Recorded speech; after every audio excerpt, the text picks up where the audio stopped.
감사합니다. 오늘 이 시간 함께 보신 하나님의 말씀은 마가복음 2장입니다. 마가복음 2장 1절에서 12절까지 말씀. 마가복음 2장 1절에서 12절까지 말씀을 제가 한 절 읽고 여러분이 한 절 읽고 한 절씩 교독하도록 하겠습니다. 마가복음 2장 1절에서 12절까지의 말씀입니다. 수일 후에 예수께서 다시 가버나움에 들어가시니 집에 계시다는 소문이 들린지라.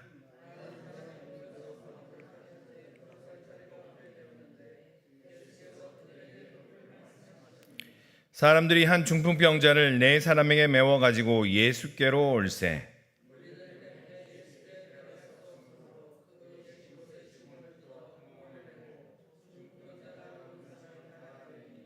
예수께서 그들의 믿음을 보시고 중풍병자에게 이르시되 작은 자야 내 죄 사함을 받았느니라 하시니, 이 사람이 어찌 이렇게 말하는가? 신성모독이로다. 오직 하나님 한 분 외에는 누가 능히 죄를 사하겠느냐?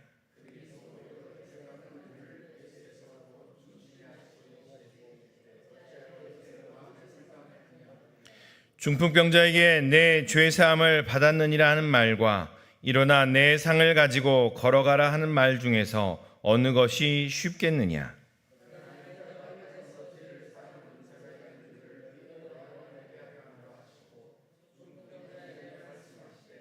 내가 내게 이르노니 일어나 내 상을 가지고 집으로 가라 하시니, 그가 일어나 곧 상을 가지고 모든 사람 앞에서 나가거늘 그들이 다 놀라 하나님께 영광을 돌리며 이르되 우리가 이런 일을 도무지 보지 못하였다 하더라. 아멘.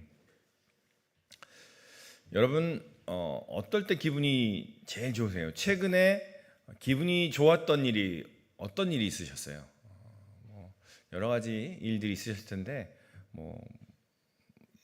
의도하지 않은 선물을 받았거나, 그렇죠? 의도하지 않은 지난주에는 그런 얘기도 했죠. 그루프가 잘 말렸을 때가 기분이 참 좋았어요. 이런 얘기도 했는데, 그렇다면 최근에 가장 욱했던 때는 언제였습니까? 욱했을 때. 이상하게도 전혀 그냥 평안한 상태였는데 이 말을 한마디를 들었더니, 이러한 상황에 놓였더니 갑자기 욱하게 되더라. 돌이켜봤더니 내가 왜 그랬지라고 할 정도로 내가 욱했던 그런 때는 언제였는가?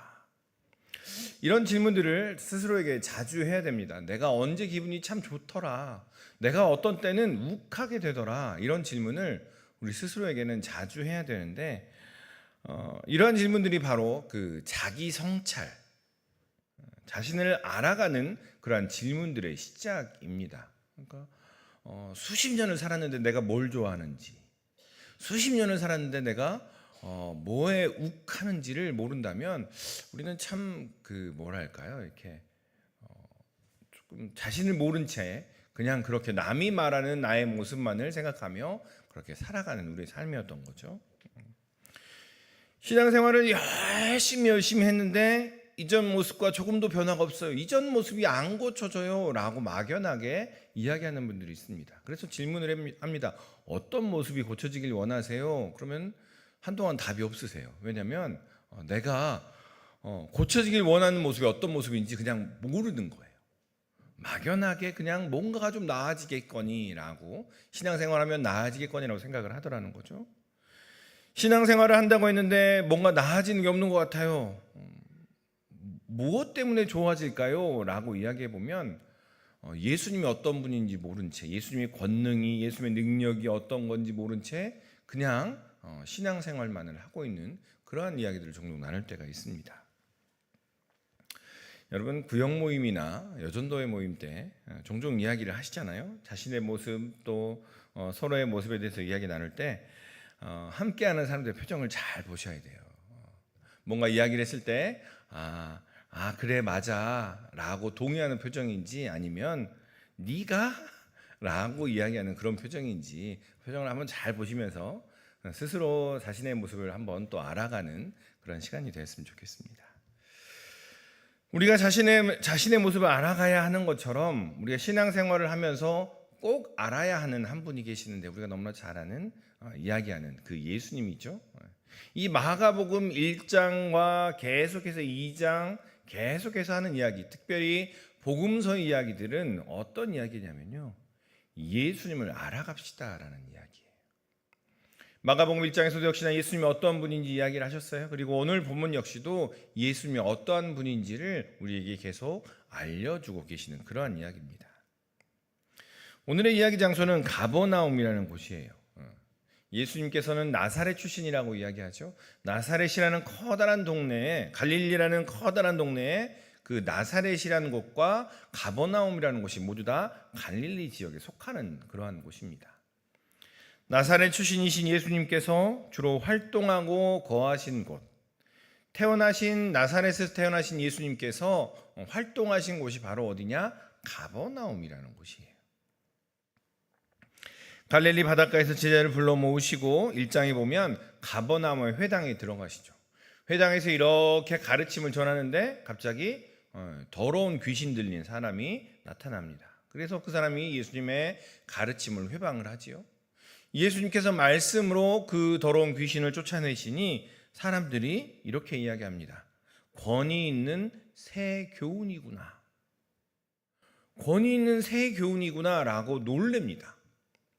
가버나움에서 가장 먼저 행하신 일이 바로 회당에서 귀신을 쫓아내시고 권위 있는 새 교훈이구나 라고 사람을 놀래키셨어요. 오늘 2장에서도 역시나 똑같은 이야기가 나옵니다. 비슷한 이야기인데요. 중풍병자에 걸린 사람을 예수님께서 고쳐주셔 사람들이 놀랍니다. 1장에서 권위 있는 새 교훈이구나 라고 얘기했는데 그 권위 있는 새 교훈을 사람들이 2장에서는 뭐라고 이야기하냐면 땅에서 죄를 사하는 권세가 바로 예수님이구나 라는 이야기를 하는 거예요. 1장에서 예수님은 어떤 분이냐? 권위 있는 새 교훈이구나. 2장에서는 그 권위가 땅에서 죄를 사하는 권세이고 그분이 바로 예수님이다 라는 이야기를 하고 있는 겁니다. 같은 가버나움입니다. 이번에는 예수님께서 집에 계셨는데요, 사람들이 너무 많이 몰려오는 거예요. 같은 가버나움에 예수님의 집이 있었던 것 같아요. 이렇게 집에서 쉬고 계시고 또 이렇게 행하시는데 사람들이 이렇게 몰려오는데 어느 정도 몰려왔느냐? 예수님께 가까이 갈 수 없을 정도로 사람들이 몰려왔습니다. 그 순간 천정에서 먼지가 풀풀 나더니 들것 하나가 이렇게 내려오는 거예요. 중풍병자가 내려오는데 예수님께서 말씀하시죠. 작은 자야 내 죄사함을 받았느니라. 여기서 작은 자야라는 것은 그냥 호칭이에요. 호칭, 그냥 편한 상태로 어떤 제자들 부를 때나 사람을 부를 때 야, 좀 더 좀 격식 있는 사람이면 뭐 형제님 뭐 이런 것처럼 이런 호칭이 바로 이 작은 자야라는 겁니다. 그때 그 옆에는 그 자리에는 그런데 서기관들이라는 사람들이 있었어요. 이 서기관들이 갑자기 궁시렁궁시렁합니다. 작은 자야 내 죄사함을 받았느니라 라고 이야기하자 이 서기관이라는 사람들, 옷 자체가 다르지요. 다른 옷을 입은 사람들이 궁시렁궁시렁 하는 모습을 예수님께서 보시고서 이 서기관들이 이렇게 생각을 한 거죠. 하나님 한 분 외에는 죄를 용서할 수 없는데 자신이 죄를 용서할 수 있다는 것은 신성모독인데 왜 저 사람은 저렇게 말을 하지라는 것이 그 표정에 드러났던 것 같아요. 그래서 예수님께서 말씀하십니다. 나에게 죄를 사하는 권세가 있는 것을 너희로 알게 하려 함이라. 나에게 죄를 사하는 권세가 있고 나에게 죄를 사하는 능력이 있고 내가 바로 하나님이다라는 것을 예수님께서는 말씀하십니다. 그리고 그 중풍병자에게 이렇게 말씀하시죠. 내 상을 들고 일어나 가라. 오늘 본문을 읽어 우리는 너무나 잘 압니다. 내 친구가 이렇게 끙끙대면서 상을 내려서 중풍병자를 고쳐주시는 그 오늘 본문에는 참 많은 것들이 담겨 있습니다. 예수님께서 병자를 고치시면서 이 병자를 고치시는 이야기가 바로 하나님의 나라의 그 모습이다라는 것을 보여주시기도 하고, 예수님께서는 중풍병자의 믿음을 보지 않고 중풍병자를 내려준 친구들의 믿음을 보시고 중풍병자를 고쳐주셨습니다라는 이야기도 담겨 있고요. 그런데 오늘 본문에는 다른 병 고치는 사건과는 다르게 이 서기관들과의 논쟁의 이야기가 있습니다. 여러분, 죄가 사하여졌다라는 말과 네 자리를 들고 걸어가 집으로 가라라는 말과 어떤 말이 쉬울까요? 여러분, 우리가 많이 하는 이야기 있잖아요. 예전에 구역장 수련회 때 한번 그 얘기 갖고 한참 이야기 나누는데, 기도하겠습니다라는 말이 쉬울까요? 기도실에 들어가는 게 쉬울까요? 우리는 쉽게 그냥 이야기합니다. 기도하겠습니다라는 말이 참 쉬워진 그러한 상황인 거죠. 예수님께서 그런 말씀을 하시는 겁니다. 죄가 사하여졌다, 너의 자리를 들고 걸어가라. 죄가 사하여졌다라고 말해버리는 것은 쉬운 일이다. 그것은 드러나지 않거든요. 그런데 자리를 들고 걸어가라 하는 것은 그 결과를 즉각적으로 보여주는 것이기에 어찌 보면 죄를 사하여졌다라고 말하는 것보다 어렵다라는 것을 이야기합니다. 그런데 예수님께서는 죄의 용서에 대한 이야기를 하고 계십니다. 그냥 용서합시다라는 것을 이야기하는 것이 아니고요. 그 죄를 용서하실 수 있는 유일한 분이 바로 예수님 당신이심을 이야기를 하고 있는 겁니다. 죄의 용서는 오직 하나님만이 하실 수 있습니다. 그래서 구약에서부터 계속해서 죄를 용서받는 유일한 방법은 희생 제사를 하나님께 드리는 겁니다.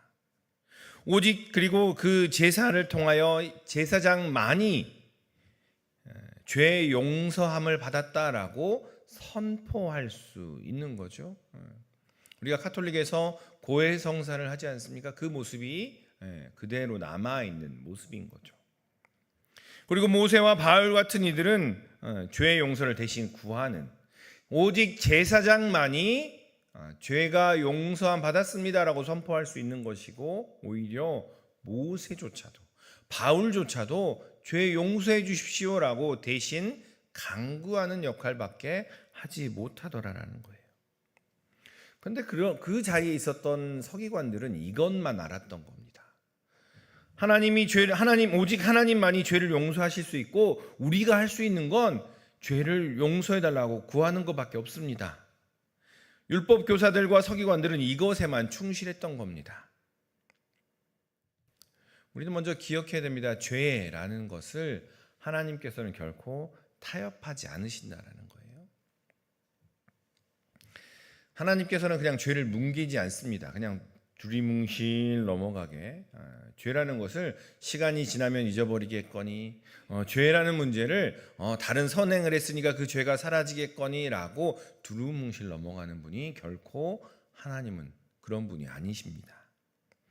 죄의 결국은 사망입니다라는 것이 성경에서 말하는 하나님의 법칙입니다. 그래서 우리는 분명히 이 죄의 문제를 해결해야 돼요. 죄의 용서함 받았습니다라는 그러한 선포를 들어야 되는 거죠. 그런데 그 죄의 문제를 그냥 가만히 두고 보시는 것이 아니라, 죄의 문제를 가지고서, 죄를 가지고서 사망으로 달려가는 우리를 그냥 두고 보시는 것이 아니라, 이전의 방법이 아닌, 그 희생제사를 드려야 되는 그 이전의 방법이 아닌 새로운 방법으로 죄를 용서하겠다라고 선포하시는 사건이 바로 오늘의 사건이라는 겁니다. 우리는 쉽게 이미 알고 있잖아요. 예수님을 통해서 예수님이 죄를 용서하셨다, 예수님을 통해서 죄를 용서함 받을 수 있다라는 것을 알고 있기에 오늘 본문은 너무 신선하지 않습니다. 그런데 이 시대를 살던, 이 성경 오늘 마가복음 2장을 살았던 사람들에게 있어서 죄의 용서는요 딱 한 가지밖에 없어요. 제사를 드려야 되는 거예요. 소를 끌고 오고 양을 끌고 오고 비둘기를 끌고 오고 가루를 들여서라도 그 제사를 드려야만이 죄를 용서함 받을 수 있는데, 갑자기 예수라는 사람이 나타나더니 너 죄 용서 받았어 라고 이야기를 하는 거죠. 예수님께서는 이전의 방법이 아닌 새로운 방법, 오직 예수님을 통해서 그것이 가능하다라는 것을 이스라엘 백성에게 선포하고 계시고 그 이야기를 우리에게 이야기해 주고 계시는 겁니다. 먼저는 예수님은 우리의 죄를 용서하는 분이십니다. 우리의 죄를 용서하는 새로운 길을 열어주신 분이 바로 예수님이십니다. 예수님이 우리의 가운데 오시지 않았더라면 우리도 여전히 우리는 구약의 그러한 제사 방법을 가지고 하나님께 나아가야 된다는 거죠. 여전히 그 방법으로만 죄를 용서받을 수 있는 그러한 길 안에 머물게 되어 있더라는 거죠.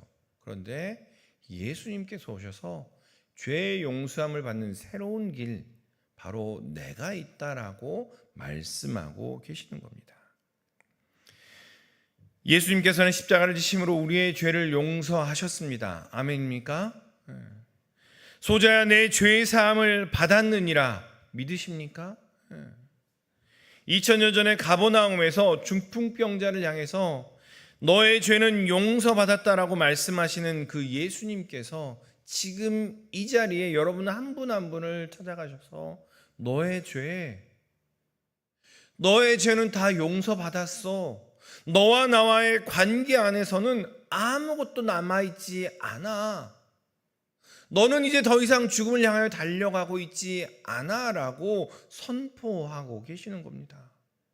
아니요 예수님, 내가 희생제사를 드려야 되잖아요. 아니요 예수님, 내가 선행을 좀 해야 되잖아요. 아니요 내가 예수님 신앙생활을 좀 열심히 해야 되잖아요. 아니요, 예수님께서 말씀하십니다. 소자야 내 죄사함을 받았느니라. 예수님과 우리 관계 안에서는, 하나님과 우리의 관계 위에서는 아무것도 남겨져 있지 않다라고 예수님은 이 순간 우리에게 말씀하고 계시는 겁니다.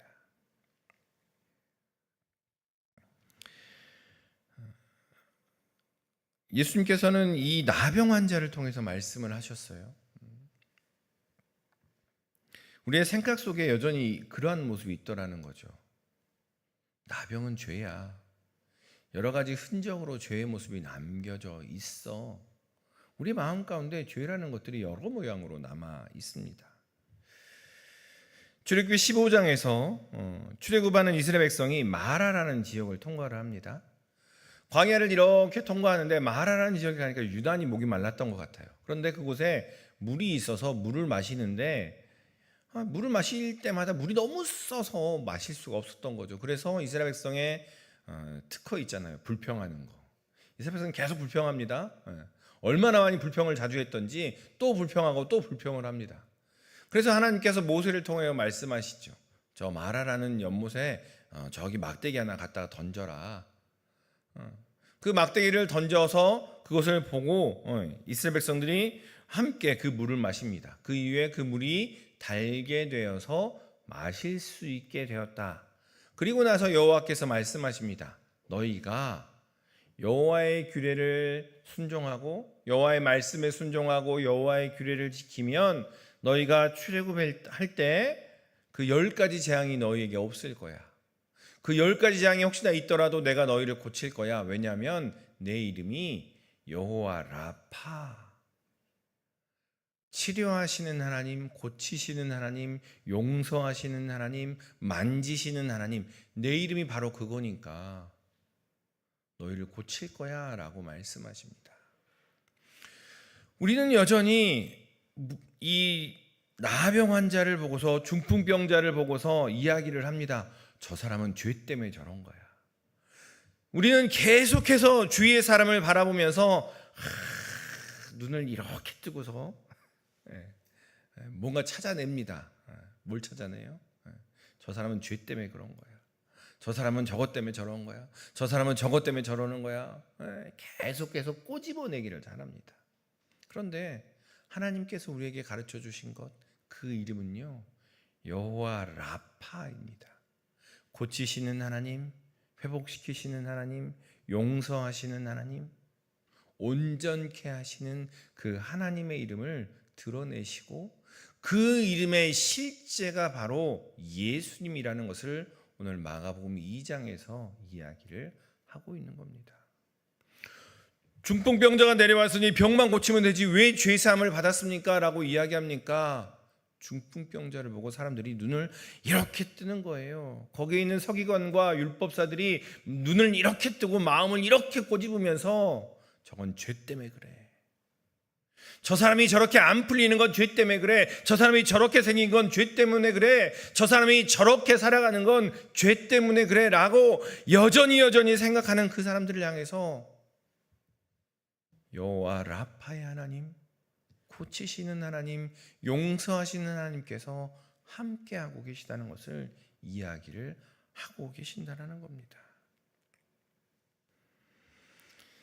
예수님의 모습을 더욱더 구체적으로 우리에게 말씀하십니다. 여호와 라파의 하나님, 당신께서 직접 내려오셔서 우리 죄를 용서하고 우리가 치료받고 우리가 온전케 되기를 원하고 바라시는 그 예수님이 오셔서 우리에게 말씀하십니다. 소자야, 내 죄사함을 받았느니라.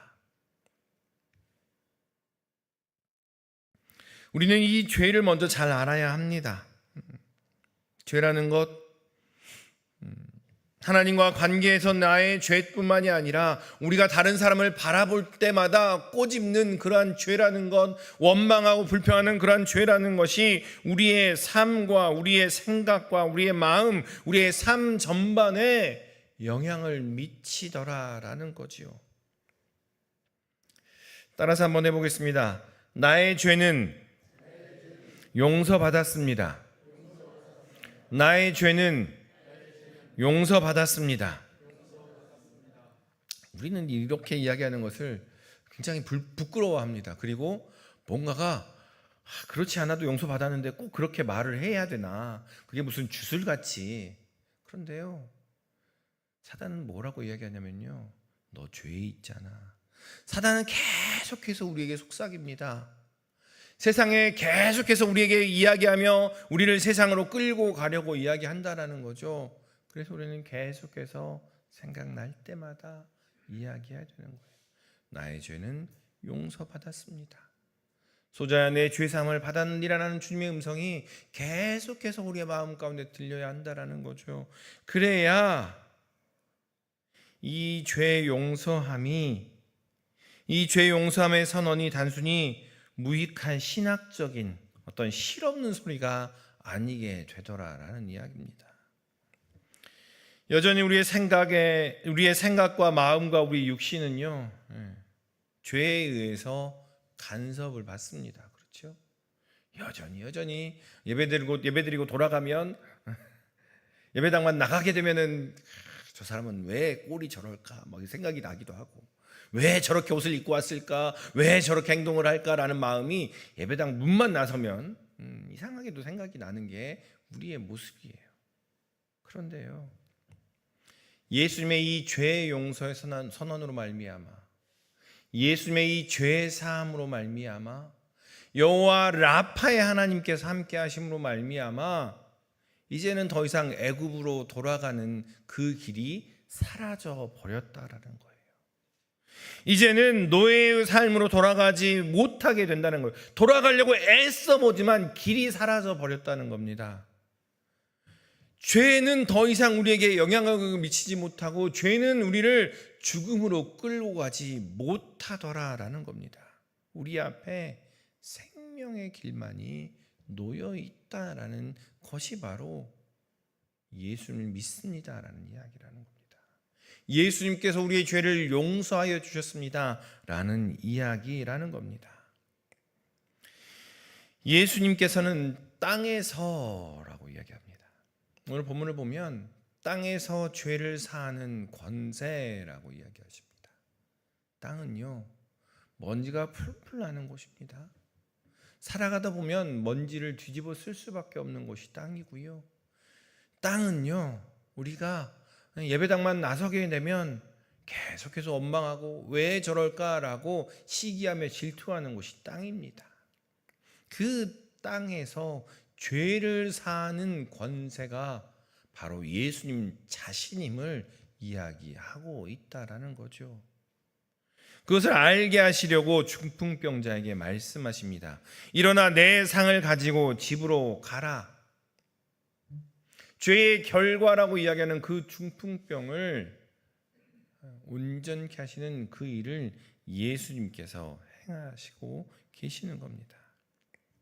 예수님을 믿는다는 것, 예수님께서 우리의 죄를 용서하여 주셨다는 것, 그 이야기는요, 우리에게는 더 이상 죽음이 없다라는 겁니다. 오직 생명으로 가는 길만이 놓여 있다라는 겁니다. 사단이 죄를 걸고서 더 이상 우리를 죽음으로 끌고 갈 수 없다라는 이야기를 하고 있음을 믿으시기를 바랍니다. 바라기는 우리에게 예수 그리스도로 인하여 생명의 길이 놓여 있음을 믿으시기를 바랍니다. 그 예수님과 함께 그 생명의 길을 걸어가시는 우리 모든 믿음의 식구들 되시기를 주님의 이름으로 축원합니다.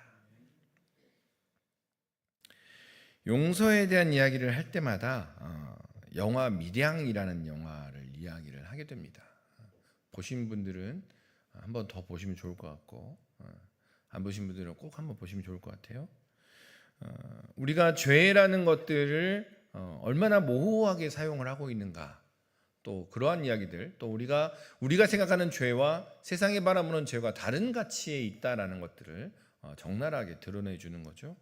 우리는 죄라는 단어에 이것저것 다 담아버립니다. 하나님과의 관계에 있어서 종교적인 죄, 또한 범죄, 이런 것들을 다 담아서 죄의 용서함 받았습니다라는 것을 그냥 다 없어진 것처럼. 그런데 그 영어권이나 다른 언어권에서 보면 다른 단어를 사용을 해요. 종교적인 죄는 sin이라는 단어를 사용을 하고, 법을 어기는 범죄는 crime이라는 단어를 사용하기도 하고, 도덕적인 죄책감은 guilty라는 단어를 사용하고, 경범죄는 offense라고 다른 단어를 사용을 합니다. 그러니까 우리는 죄 그러면 다 담아버리잖아요. 하나님께서 우리의 죄를 용서하셨습니다라는 그 한마디에 범죄, 경범죄 이런 걸 다 담아서 아무 문제가 없는 것처럼 여겨버립니다. 그런데 성경을 보면요, 하나님께 용서받기 전에 먼저 피해자와 화해하고 하라라는 이야기가 있어요. 구약에 보면 제사가 5가지가 나오는데, 제사 그 5가지 제사 중에 속건제라는 게 있습니다. 속건제. 이걸 영어로 guilty offering이라고 이야기하는데, 이 속건제를 드리기 전에 먼저 뭘부터 해야 되냐면 피해자와 화해하고 라는 거예요. 피해자를 보상해주고 와서 하나님께 제사를 드려라 라는 제사가 바로 속건제입니다. 그러니까 우리는 죄 용서함 받았습니다 라고 이야기하면서 법을 어긴 죄 다 그냥 없어진 것처럼 이야기합니다. 그러니까 그 영화에서도 그렇게 이야기하죠. 영화 속에서 사람을 죽인 사람이 감옥 안에서 나 하나님 만났어요, 그러니까 용서받았어요 라고 피해자를 향하여 이야기를 그렇게 해버리더라는 거예요. 하나님과의 관계 안에서 죄 용서함 받았습니다라는 것이 속건제에 속하는 이야기라면, 먼저는 그 피해자와 회복하고 그러고 난 후에 하나님께 나와서 제사를 지내야 된다라는 것이 성경의 가장 일반적인 이야기입니다. 예수님께서도 말씀하시죠. 원수가 있거든 먼저 화해하고 와서, 원수가 있거든 먼저 회복하고 와서 제사를 드려라라고 이야기합니다. 죄를 용서하실 수 있는 유일하신 예수님께서 우리에게 권한을 하나 주셨는데, 어떠한 권한이냐? 타인의 용서를 구할 수 있는 권한을 주셨습니다. 여전히 죄를 용서할 수 있는 분은 하나님 한 분뿐입니다. 그런데 우리에게 그 권한을 주셨는데, 그 권한은 바로 타인의 용서를 구하는 그 능력을 주셨다라는 거죠. 이스라엘 백성이 금송아지 사건으로 하나님께 죄를 지었을 때 모세가 여호와께 이렇게 간구합니다. 그러나 이제 그들의 죄를 사하시옵소서. 그렇지 아니하시오면 원하건대 주께서 기록하신 책에서 내 이름을 지워버리십시오라고 이야기를 합니다. 이스라엘 백성이 여호와 예수 그리스도를 받아들이는 것을 거부하자 사도 바울이 이렇게 이야기합니다. 나의 형제 곧 고르게 친척을 위해서 내 자신이 저주를 받아 끊어질지라도, 내 자신이 저주를 받아 끊어질지라도 내 고륙의 친척은 제발 예수님 좀 믿게 해주세요 라고 간구하는 기도를 여호와께 드립니다. 또한 우리도 매주 기도합니다. 우리도 안 하는 게 아니에요. 주기도문으로 이렇게 우리가 간구하잖아요. 우리가 우리에게 잘못한 사람을 용서하여 준 것 같이 우리 죄를 용서하여 주십시오. 우리가 우리에게 잘못한 사람, 우리에게 죄를 범한 사람, 여기서 죄는 관계 안에서 죄잖아요. 하나님과의 죄가 아니고 그들을 용서하겠습니다. 용서해 주십시오라고 이야기하는 겁니다. 그리고 예수 그리스도를 믿는다는 것, 다른 사람의 죄를 이렇게 용서해달라고 간구한다는 건요, 서기관들처럼 생각하지 않는 겁니다. 자, 우리 7절의 말씀. 7절의 말씀을 같이 한번 읽겠습니다. 7절의 말씀입니다. 시작. 이 사람이 어찌 이렇게 말하는가? 신성모독이로다. 오직 하나님 한 분 외에는 누가 능히 죄를 사하겠느냐. 신앙생활을 오랫동안 공부를 하면 할수록 이런 생각이 우리 마음속에 들더라는 거죠. 하나님 한 분밖에 죄를 사할 수 없다는 걸 내가 아는데 지가 뭐라고 이렇게 생각을 하더라는 거예요. 예배당에 나올 때는 이렇게 입어야 되고 저렇게 입어야 되고 신앙생활 한다는 것은 이렇게 해야 되는 건데 왜 저따구로 하면서 신앙생활 하는 거야? 라고 우리의 마음 가운데 이미 틀을 만들어 놓고 있더라라는 거예요. 서기관들은 되게 어렵게 이야기했잖아요. 그렇게 말하는 건 신성모독이야 라고 이야기하지만 다른 모습으로 우리가 서기관과 같이 여기고 있지는 않는지 생각해 보아야 한다는 겁니다. 프랑스 한 역사가 미셸레라는 역사가 이렇게 기록을 해놨어요. 중세에 병자가 아픈 사람이 도움을 얻기 위해서 교회를 갔답니다. 근데 교회를 갈 때마다 그 아픈 것에 대해서 비난을 받았다고 해요. 이렇게 기록을 합니다. 일요일에 미사가 마친 후 다수의 아픈 사람들이 도움을 받으려고 울부짖으며 왔다. 그런데 그들이 들은 것은 다음과 같은 말이었다. 너희는 죄를 지었고 하나님은 너희에게 고통을 주신다. 그분께 감사해라. 너희는 내세에서 고통을 훨씬 덜 받을 것이다. 그러니까 너희가 죄를 짓는 것, 너희가 고통을 받는 것은 오히려 감사해야 될 일이야. 너희가 다음 생에 내세에서 천국에 가서는 고통을 덜 받을 거니까 이런 이야기를 하고 있었더라는 거죠. 그런데 우리는 그 프랑스 역사가는 이렇게 더불어서 기억합니다. 하지만 병든 자가 예수에게로 왔을 때 예수님은 그들을 경멸하지 않으셨고 하나님의 용서를 선포하셨으며 하나님의 사랑을 나타내 보이셨다. 예수님은 질병의 원인들을 쫓아내셨다라고 말합니다. 언제부턴가 예배당 안에 몸이 불편한 사람이 안 보입니다. 언제부터인가 예배당 안에 냄새 나는 사람이 못 옵니다. 언제부터인가 마음이 아픈 사람, 생각이 아픈 사람이 예배당 안에 들어올 수 없게 되어 버렸습니다. 바라기는 우리 신림 공동체가, 우리 믿음의 공동체가 예수님과 같은 그러한 공동체가 되었으면 합니다.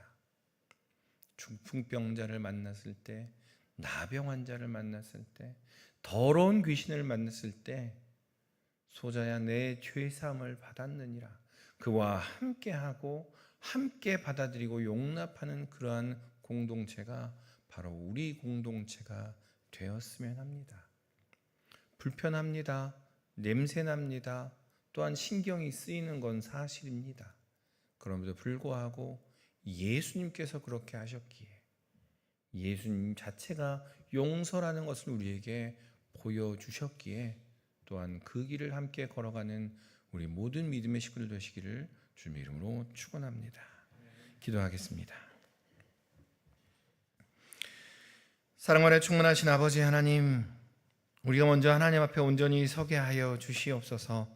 그래야 주님께서 우리에게 말씀하시는 소자야 내 죄사함을 받았느니라 라는 죄사함의 그 확신이, 그 음성이 우리에게 들리게 하여 주시옵소서. 그리고 죄 용서함 받은 우리가 여전히 머물고 있는 그 사람들을 향하여 함께 기도하며 함께 자리를 들고 걸어가는 우리의 모습 되도록 주여 인도하여 주시옵소서. 감사드리며 이 모든 말씀 예수님의 이름으로 기도드리옵나이다. 아멘. 다 함께 찬송가 341장